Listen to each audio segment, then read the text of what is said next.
My best friend and I got locked in her aunt's pantry at 11:40 on a Saturday night, and for the first 3 minutes we both pretended it was funny. Then she stopped laughing. Then she said, in a voice I had never heard her use before, quiet in a way that had nothing to do with the noise level in the rest of the house, "Don't make me beg." I want to be precise about what that sentence did to the air between us. Not to the room, to the air. The particular pressure of it. The way it made the space suddenly smaller than a pantry already is. I stood very still. I was trying to decide whether I had heard correctly, or whether the 2 glasses of wine I had consumed at her aunt's birthday dinner had made my hearing unreliable. I had heard correctly. My name is Daniel Ashford. I am 34. I do landscape surveying for a regional contracting firm, which means I spend a great deal of time in fields that belong to other people, measuring things carefully before they are changed into something else. I am not glamorous. I am thorough. There is a meaningful difference. Mara Hennessy has been my best friend for 21 years. She came into my life at 13 during a school group project on local history, assigned seats, and a partner who immediately announced that she would be doing the research while I would be doing the typing because her handwriting was faster. This was incorrect. I type faster than most people I know, but I did not argue the point. By the following week, she had corrected the arrangement without acknowledgement, and by the time we were 16, she was the person I called when anything happened that I needed to think about out loud. She is 33. She teaches secondary school geography in the same town where we both grew up and where we have both, through no particular design, ended up living again in our 30s. She has dark hair she keeps in the same low arrangement. She has kept it in for at least 8 years. Not because she has given up on it, but because she found the thing that works and sees no reason to perform novelty. She walks like a person who has somewhere to be. She reads in a way that suggests the rest of the world is on a slight time delay. She keeps a folded piece of paper in the front pocket of whatever jacket she is wearing. I do not know what is on it. I have asked. She says it is a list. She has not elaborated in 6 years. The structure between us was simple, and had been simple for a long time. We were the people the other one called first. We ate dinner together twice a week on average. We had seen each other through 2 significant relationships each. Hers, then mine, then hers again, and both of us had been steady and present, and appropriately undemonstrative about it. We had never crossed the line that neither of us had drawn aloud. We had never had to. We were both, I think, very good at not saying the thing directly. Possibly. Too good. The pantry at her aunt's house in Dorset had other plans. The birthday dinner was for Mara's Aunt Helen, who was turning 65, and had decided to mark the occasion with 34 people in a converted barn attached to her farmhouse, a caterer from the nearest market town, and a Spotify playlist she had described as festive. It was festive. It was also loud. Mara had driven us both down the previous afternoon, and we had spent the night in the farmhouse's 2 spare rooms, and most of Saturday morning helping Helen arrange chairs and argue pleasantly about tablecloths. I had been watching Mara carry folded napkins from the kitchen to the barn in careful stacks, and I had been doing the thing I had been doing, quietly, internally, without making it anyone else's problem, for approximately 9 months. The thing was this: somewhere in the preceding 9 months, the way I thought about Mara had changed. Not dramatically. Not with a moment I could point to. It had moved the way things move when you are not watching them directly, a degree at a time, over a long time, until one morning you realize the angle is completely different, and you cannot remember when it shifted. I had told myself various things about this. I told myself it was proximity. I told myself it was the particular vulnerability of watching someone move on from a relationship that had not been good enough for them and feeling the relief of it. I told myself it was friendship so long-standing that it had simply developed a quality of warmth that was not technically romance, and that the distinction mattered, and that I was going to keep holding the distinction until it became convincing. My capacity for self-deception was proving to be professionally grade. By the time of Aunt Helen's birthday dinner, I had been managing this for 9 months without incident, which is to say without doing anything that altered the shape of what Mara and I were to each other. I was not going to be the one to do that. This was a decision I had made with a level of certainty I was fairly sure I intended to keep. The pantry was not part of my plans. It happened at 11:40, because that is when Mara volunteered to go and find more sparkling water for the table, and I, for reasons I would later be unable to justify in terms of genuine necessity, said I would come with her. The pantry was off the kitchen. It was the kind of pantry that exists in old farmhouses, deep and cool and slightly shelved from floor to ceiling, with a heavy door that had, as we would shortly discover, a latch mechanism that responded very badly to being pulled shut from the inside while reaching for something on the upper shelf. Mara had the sparkling water.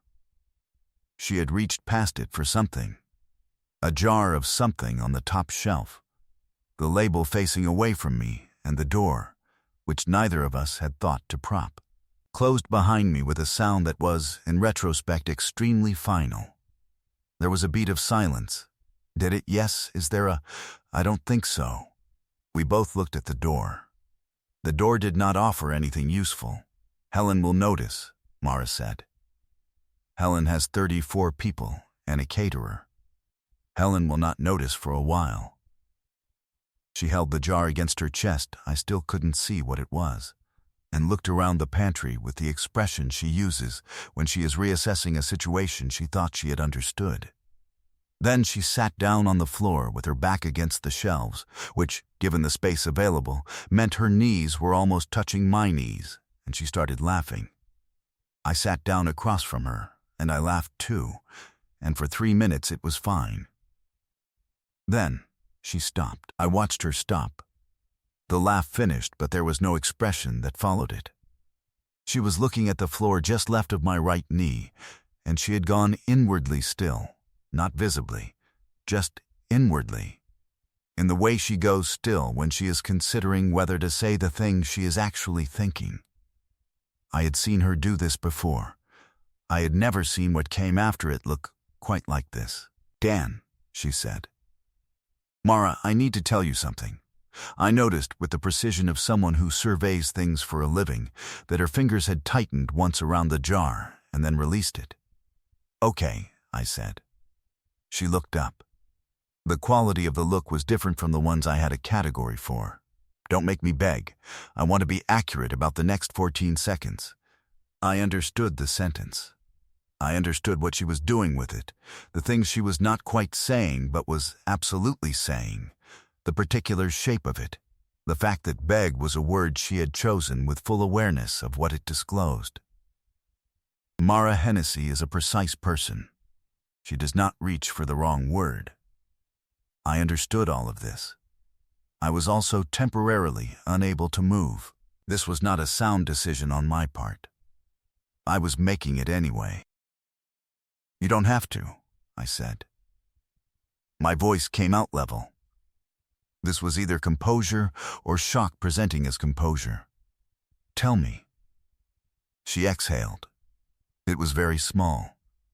The kind of exhale that happens when you have been holding your breath for longer than you realized. "I had a conversation," she said, "with Priya in November. Priya asked me who I would call if I got bad news in the middle of the night. Not someone I should call, someone I would actually call. I waited. I answered before I thought about it. Another silence. The jar was in her lap. She was not looking at it. 9 months, Dan. I have been holding that answer in my mouth for 9 months, trying to work out what to do with it, and I am very tired of it. Her voice was still quiet, still even. The words were not. I'm not asking you to feel something you don't feel. I am asking you to tell me honestly whether you do. Because I can't keep being very good at not asking. I looked at her. You can go back to how things were, I said. If that's what you want, I won't. It's not. I'll pretend this conversation didn't, Dan, she said. And the voice she uses when I am doing something she has already decided is unnecessary. Stop offering me exits I'm not going to take. Something in my understanding of the situation quietly rearranged. I thought about 9 months. I thought about the precise calculation it would take to hold something for 9 months without letting it change the surface of things. Because nothing had changed on the surface. Everything between us had continued exactly as it always had. Dinner, twice a week. The first call on any piece of news. I thought about what that costs, actually, to be that careful, that steady, for that long. I thought about the answer I had been giving myself every time I considered the thing I was now being asked to consider directly. Here is what I know, I said. Every time something good happened in the last 2 years, you were the first person I thought of. Not to tell you, because in my head you were already there. That is, I do not have a smaller word for that. I have tried to find one. She looked at me for a long moment. You should have said something, she said.